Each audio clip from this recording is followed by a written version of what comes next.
విజయనగరం జిల్లా శృంగవరపుకోటలో నారాయణ స్కూల్ ప్రభుత్వ అనుమతులు లేకుండానే అక్రమంగా నడుస్తున్నట్లు ఆరోపణలు వెలువెత్తుతున్నాయి. ప్రభుత్వం నుంచి రికగ్నిషన్ లేకపోయినా సుమారు 700 నుంచి 800 మంది విద్యార్థులతో ఈ విద్యాసంస్థ కొనసాగుతుండడం తీవ్ర ఆందోళనకి గురిచేస్తుంది. ఈ విషయాన్ని సంబంధిత ఎడ్యుకేషన్ డిపార్ట్మెంట్ అధికారులకు తెలియజేసినా వారు కనీస స్పందన కూడా ఇవ్వడం లేదని స్థానికులు ఆరోపిస్తున్నారు.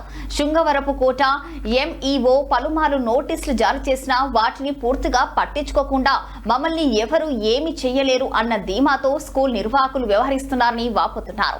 అనుమతులు లేని పరిస్థితుల్లోనూ లక్షల్లో ఫీజులు వసూలు చేస్తూ నారాయణ స్కూల్ పేరుతో బిల్లులు జారీ చేస్తూ విద్యాసంస్థను నడుపుతున్నారని ఆరోపణలు వినిపిస్తున్నాయి.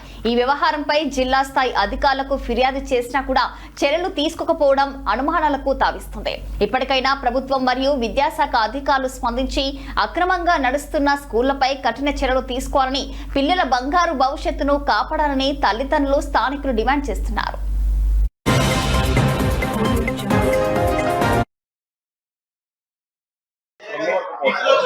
నారాయణ స్కూల్ పేరు మీద కాంక్రీట్ కలుస్తూ ఐడి కార్డు తీసుకుంటూ నారాయణ స్కూల్ బస్సులు పోతున్నాయండి. నారాయణ స్కూల్ అసలు రికగ్నిషన్ ఉందండి.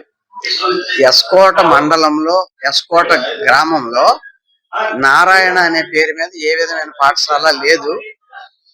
కేంబ్రిడ్జ్ పాఠశాల అనే పేరు మీద ఒక స్కూల్ అయితే నడుస్తుంది.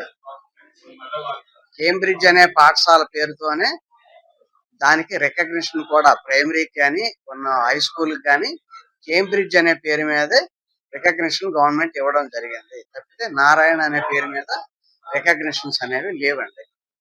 సార్ మరి నగరం నడిబొట్టులో నారాయణ స్కూల్ బస్సులు కానీ నారాయణ స్కూల్లో తెచ్చి పెట్టి అలాగే నారాయణ స్కూల్ కాంక్రీట్ కూడా పడుతున్నారు. దీనిపై మీరు ఎప్పుడు చర్యలు నారాయణ అనే పేరు మీద అయితే బస్సులు నేను చూడలేదు. రిసీట్లు అయితే చూశాను.